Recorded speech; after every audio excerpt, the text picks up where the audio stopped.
Hi guys, welcome back to my channel. My name's Jamie, and today's video I'm going to be creating my own Naked Honey palette.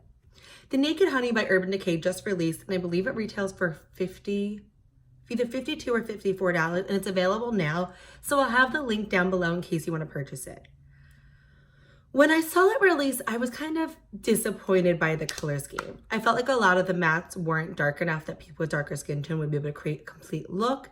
And when I thought of like a honey palette, I expected really rich yellows and like a matte yellow. And I was just let down. I've never really tried a naked palette. I haven't even owned one. I borrow all of my friends, so I can't really speak to the formula.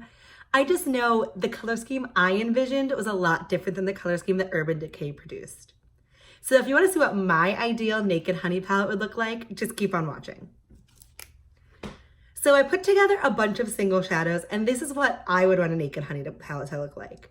So I'm going to go through with the shades and talk about them, but I feel like initially I have these 3 yellows and a bunch of duochrome yellows shadows, and I just feel like a honey palette should have more yellows, and I even have these few deeper mattes that you could really create a complete look from. So we'll start up here, and this first color is the shade Take Flight by ColourPop. It's a true matte yellow, and I feel like when I think of honey, I just think of yellow.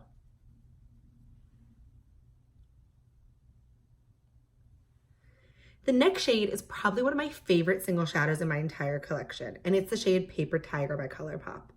It's more of a mustardy color, but I feel like this would pair perfectly well with the other colors, especially the yellows in this palette.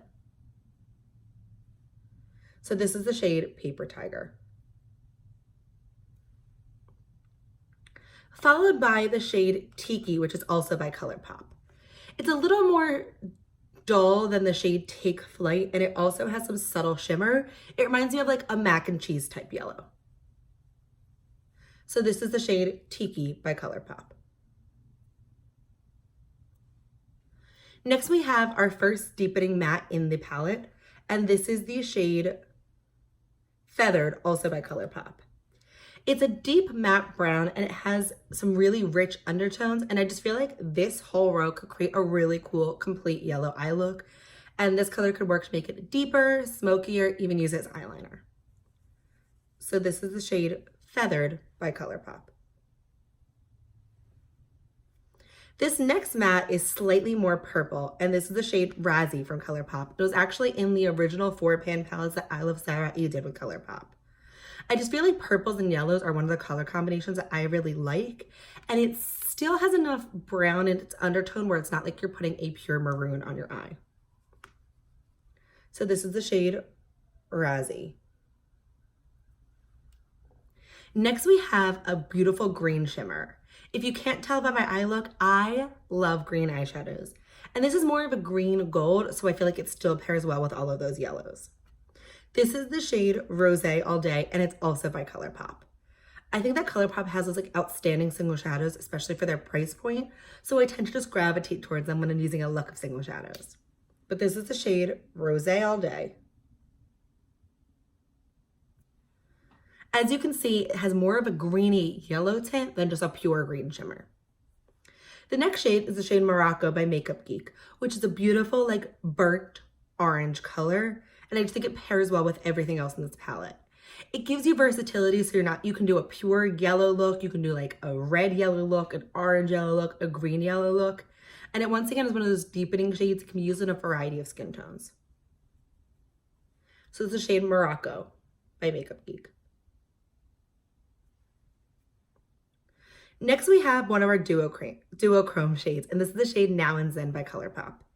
It's a white-green duochrome, and I feel like this is the essential inner corner highlight for this palette.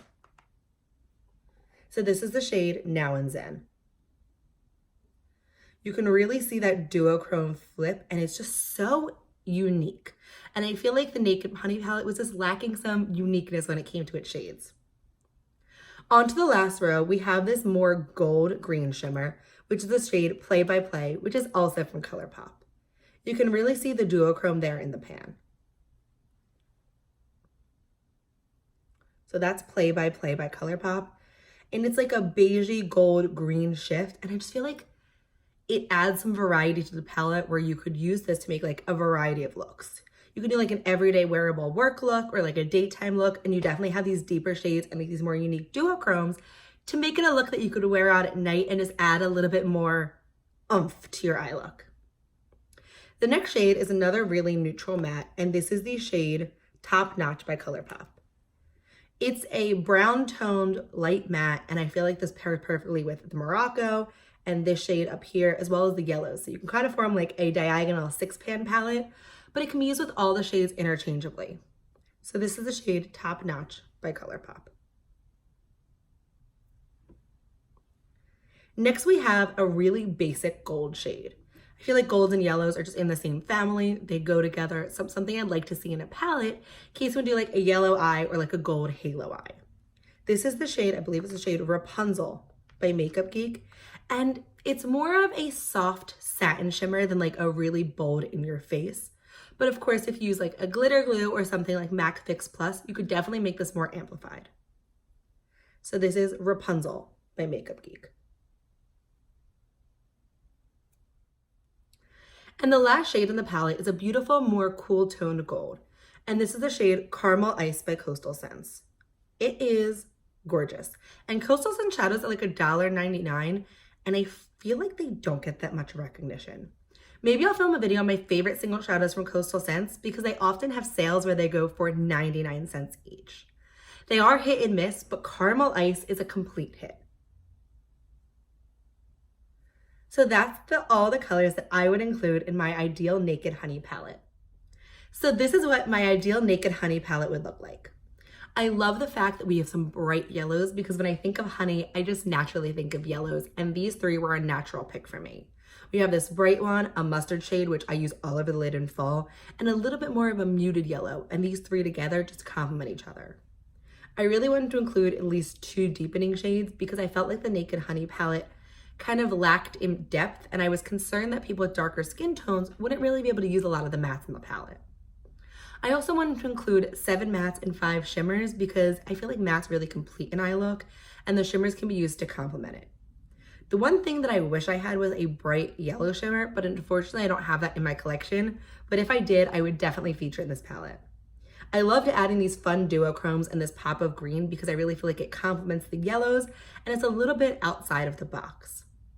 Let me know what you thought of the Naked Honey release. Did you love the color scheme and did you end up buying it? Or would you prefer something along the lines like this? If you like this video, I hope you'll consider giving it a thumbs up and subscribing to my channel. I post a new video every Monday, Wednesday, and Friday at 9 a.m. Eastern, and I'd love to have you come join me in my next one. If you like videos where I dupe palettes with what I would like to see, let me know because I had so much fun putting together my single shadow collection and filming this. But that's gonna wrap it up for today. Thanks for watching.